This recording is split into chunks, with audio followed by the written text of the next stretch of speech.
What's up, gang? Welcome to Room and Board. My name's Chris George, and this is Table Talk, inspired by the Rodney Smith series of the same name, where I pick a topic about something to do with the board game hobby, share my initial thoughts, and then compile all of the responses into a following Table Talk back video. And that way, to quote my own catchphrase, one that I have come up with and nobody else has used, we can all participate in the conversation. And today's topic is all about theme. The implications of theme in a board game, and whether or not that impacts the initial interest in a game and the longevity of the game and its success. And this is a topic that was put forward by one of my patrons, so of course it goes straight up to the top of the queue after sitting on it for 4 months. There's not enough time in a day, which is why I'm doing this at night. But it's also a really interesting topic, and I took so long to do it because I wanted to make sure that I gave enough consideration to this initial Table Talk video. I cover a lot of Kickstarter content on this channel. Actually, every single bit of board game that has come through Kickstarter's doors since this channel was created, I likely have looked at. And I personally love a dry, mechanically dense Euro-style game. I really do. For me, mechanics will always take precedence over theme, as it relates to my own personal enjoyment, but the fact is it's really hard to sell just mechanics. Or perhaps that's not a fact, but an extremely likely hypothesis. There were over 40 projects last year in 2021 that blew the box office, so to speak, that raised over $1 million. Over $1 million in pre-orders to bring that board game to life. And only 3 to 4 of them, I would argue, might fall into that themeless category, or the might as well be themeless category when the theme is tacked on, really. While 12 of them, over 25% of them, and these ones also being the most funded, the ones that smashed funding goals on Kickstarter and funding records on Kickstarter, well, these were mostly tied into some pre-existing IP, a pre-existing intellectual property. And I haven't played all these games because some of them aren't even made yet. But I have done deep dives into most of them and their rule books. And if we look just purely at the numbers and the amount raised and consider that amount as a reflection of people's interest, we can say, yes, topic over. Theme does play a huge part, especially in the crowdfunding sphere, with over 25% of them with theme-driven or IP-driven. And I kind of conflate the two together because I consider these having the same hook to pull you in.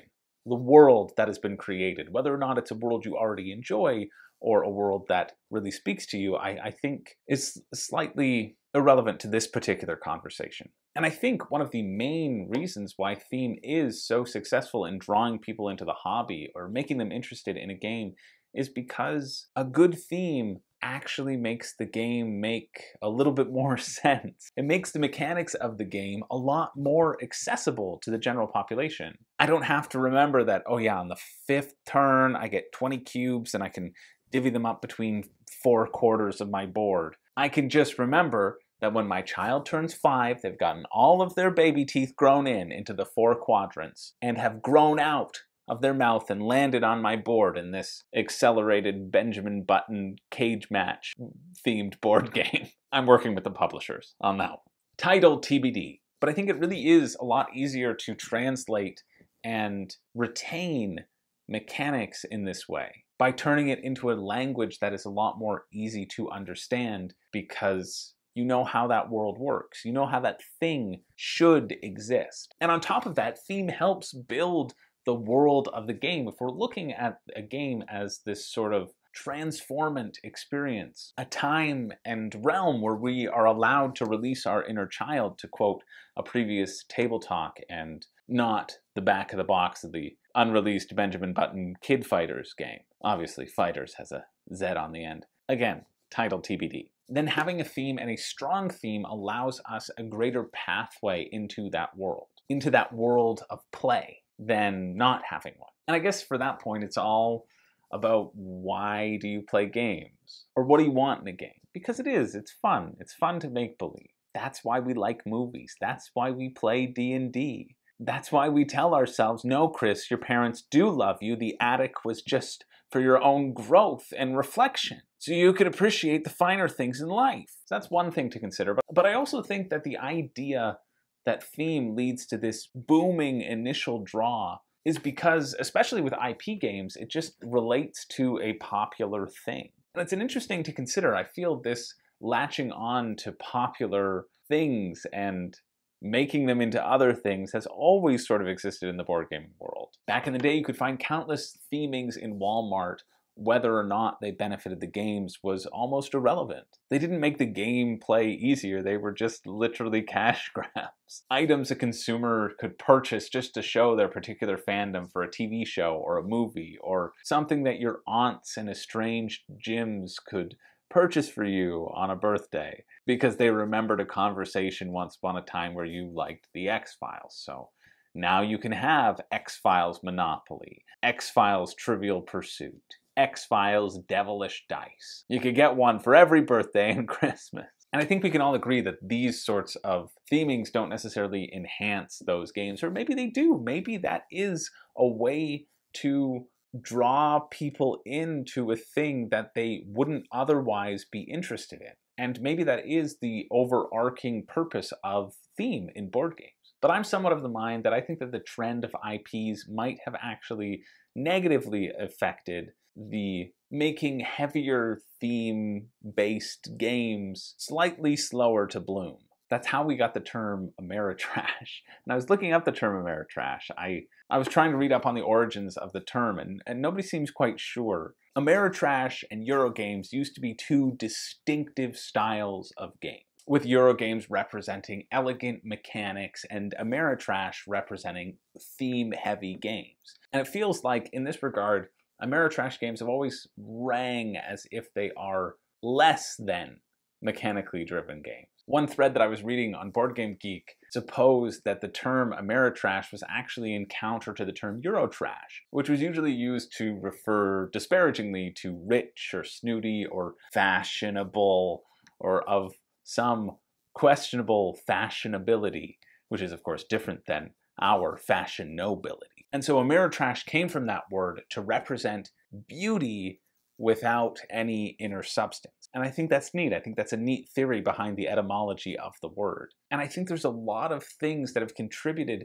to the blooming of theme-driven games being actually viable and interesting experiences, and how that is a slow one, or has been a slow one. Because it's not all about Kickstarter. Kickstarter is a very small microcosm of the hobby. And sure, it may be dominating the current zeitgeist, but when you look at BoardGameGeek's top 100, I'd say 18-ish out of the 100 games are things that I would actually feel are theme heavy. I wouldn't even describe them as being driven by the theme. I would just say that they have a heavy theme on top of them that makes the mechanics make sense. And honestly, I think I'm being generous with the 18. And if we go further than that, we look at the best-selling board games of all time. In that case, you get things that are going to be skewed towards people who aren't as entrenched in the hobby as I'm sure you are, since you're watching this channel. You'll get things like checkers, chess, Monopoly, backgammon, Scrabble, Candyland, Clue, Trivial Pursuit, Connect 4. All of these games, with perhaps the exception of Candyland, I mean, they're basically themeless. They've never really had a purveying theme and yet have become household names, and that's what people associate games with. And so to not think of this larger picture when we're talking about the implications of theme on longevity would be silly not to consider. But then again, I also feel like this sort of stat isn't necessarily relevant anymore, because it's also very hard to find a definitive list of sales by game. And believe me, I've looked for a long time. And so these games, having been around for the longest time, are obviously more likely to have been purchased more. And so I was looking for data on the amount of games sold per year, because I think that's a little bit more relevant to the conversation. And I wasn't able to find something, but I think we could all agree that some of the top ones today still don't fall into that theme category. I'm talking Catan, Settlers of Catan, Carcassonne, Ticket to Ride. These aren't driven by theme. Catan is how one would describe a Euro game. And yet all over the world, people still deeply connect with them and continue to do so.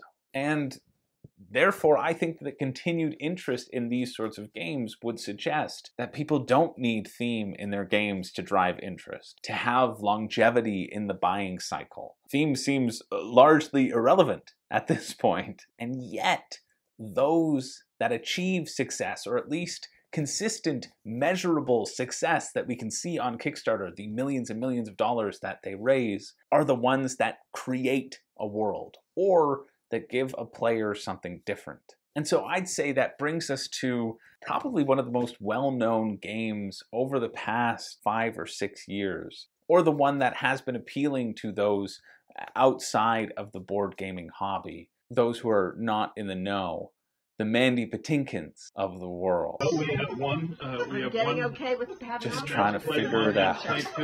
We have a food of a cherry. And a seed or an invertebrate or something. And this, of course, brings us to Wingspan. And I think Wingspan has got to be one of the most popular, or one game in recent memory that has made it into the mainstream and has this longevity and notoriety. And it has a theme. Wingspan does have a theme. The theme is birds. And yet, again, the theme really doesn't matter when it relates to the game you actually are playing. You can exchange different bird eggs with other birds to lure other birds into your land, even to a different habitat. You can tuck birds behind other birds.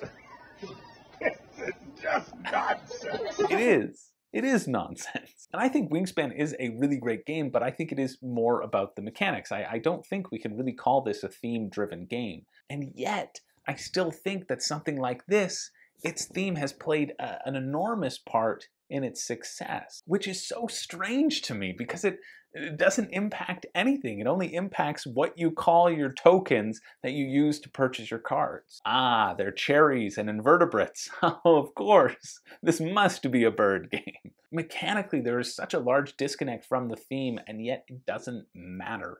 It really doesn't matter because it is different. Because there aren't many games like that. Because a lot of games skew towards the fantasy side or the space side of things and not the lovingly calm nature side of things. But I mean, it also helps that it has satisfying gameplay as well. It's the mechanics behind it that keep people around, and yet it is the theme that potentially brings them in.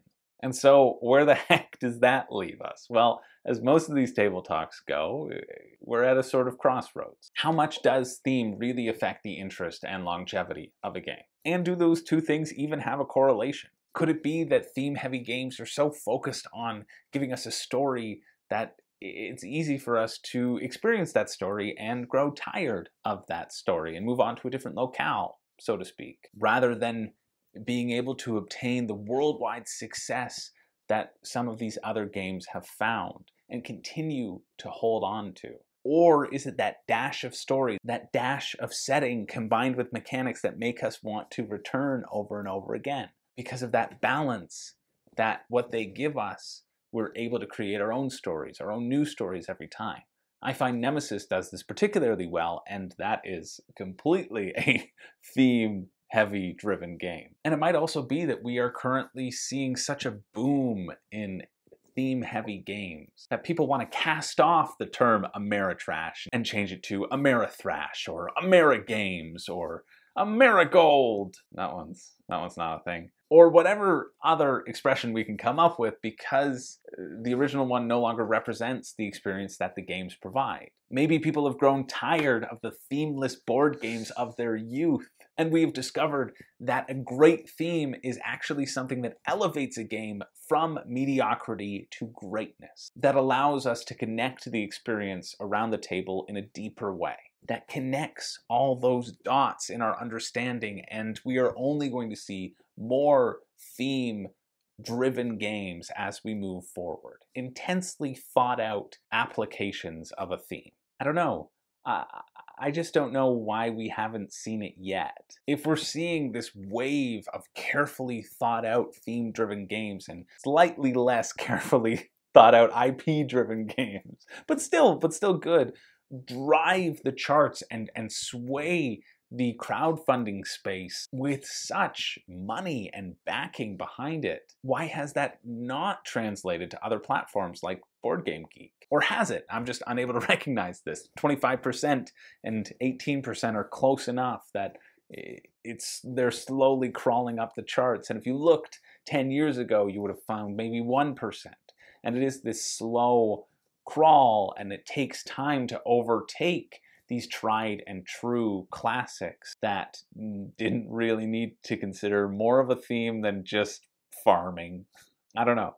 I don't have the answers. I mean, if I had to guess, I really don't think that theme-heavy or IP-driven games will ever reach the heights of longevity that some of these other classics have, unless their gameplay and mechanics are as satisfying as something else. I think it might provide a large boom on the outset, when it's at that crowdfunding level, when those who are truly passionate about it have a chance to pre-order and show their support. But when it makes its way to that general level, those that aren't moved to action and aren't frothing at the mouth for this particular thing, it's not necessarily the theme that's going to stand the test of time, it's what else it's brought to the players, or to the experience of the players. So my guess is that while I believe we are in a thematic renaissance of sorts, and I truly believe we are, I think designers are becoming more and more innovative in terms of how they use different themes and how they turn those real world or real theme things into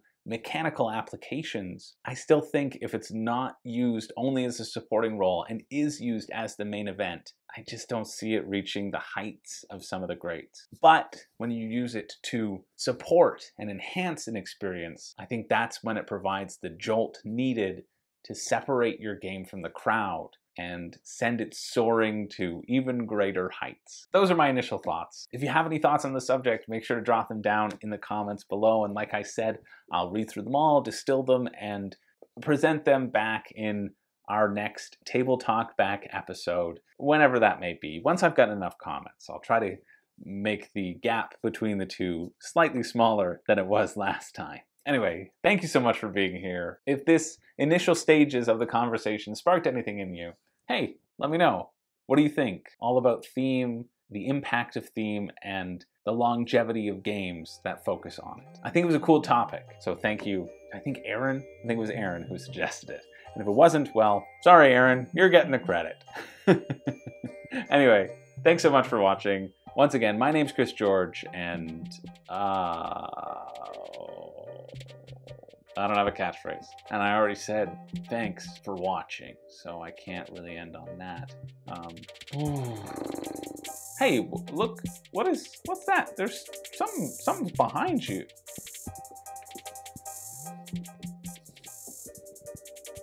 See you later.